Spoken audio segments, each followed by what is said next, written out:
आधुनिक हिंदी साहित्य में प्रगतिशील काव्य धारा के प्रमुख कवि बाबा नागार्जुन की 24वीं पुण्यतिथि शहीद सुखदेव सिंह समन्वय समिति के तत्वाधान में सुखदेव सभागार सर्वोदय नगर बेगूसराय में मनाई गई, जिसकी अध्यक्षता शिक्षक नेता अमरेंद्र कुमार सिंह ने की। अध्यक्ष संबोधन में उन्होंने कहा कि हिंदी एवं मैथिली साहित्य के आधुनिक काल में प्रगतिशील धारा के प्रमुख रचनाकार बाबा नागार्जुन के काव्य एवं कथा साहित्य में समान रूप से योगदान रहा। राष्ट्रवादी रचना और सामाजिक संघर्षशील के कारण उन्हें आधुनिक कवि का सम्मान प्राप्त हुआ, जिन्हें फ़ाक्र कवि भी कहा जाता था। ऐसे महान कवि को मेरा सत सत नमन। इनके रचनाओं को देख के इन्हें बहुत सारा सम्मान भी मिला हिंदी में, मैं इनको नमन करता हूँ। सभागार में अमरेंद्र बाबू के सौजन्य से हम पुण्यतिथि और श्रद्धांजलि मनाने के लिए बार बार आ रहे हैं।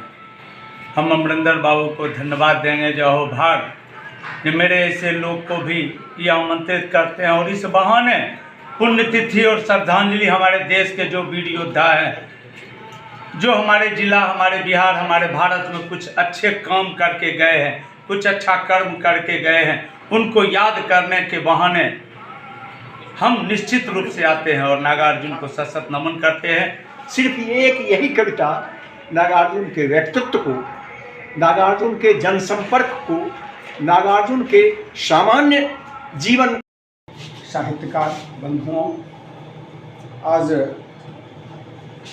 बिहार प्रांत के ही नहीं समूचे देश के जनकवि बाबा नागार्जुन नहीं हैं, लेकिन उनकी जो संदर्भगत रचनाएं हैं, चाहे काव्य का हो, चाहे कहानी का हो, चाहे उपन्यास का हो, चाहे नाटक का हो, वह बिहार के कण-कण में ही नहीं संपूर्ण भारतवर्ष के कण-कण में व्याप्त है।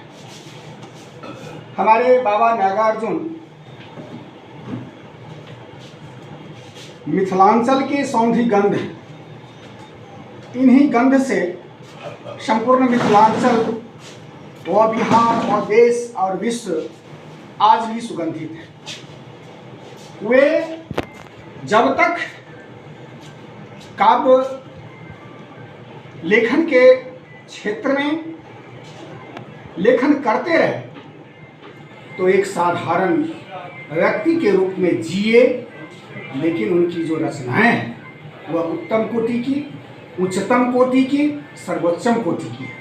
साथ ही उनकी रचनाओं में जो व्यक्ति का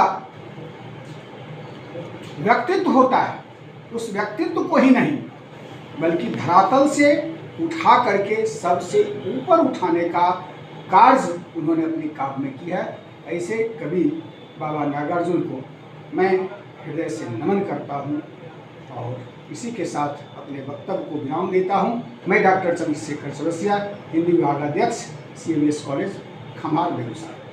सभागार समिति में महाकवि नागार्जुन जी की 24वीं जयंती मनाई जा रही है। मैं ऐसे महाकवि को जीवन पर्यंत नहीं भूल सकता जब तक रूह में धड़कन है। नागार्जुन की रट लगी रहती है। नागराज हिमालय और एक तरफ नागार्जुन, एक तरफ भिक्षुक लिखने वाली सूर्यकांत त्रिपाठी निराला से भी ज़्यादा दर्दनाक कविता ओजस्वी लिखने वाले ये थे। इनके सब शिल्पी कहे जा सकते हैं और ओजस्वी इतने जितने राइफलधारी बंदूक सीमा पर होते हैं उससे कहीं ज़्यादा। इसलिए नागार्जुन को लाख लाख सलाम।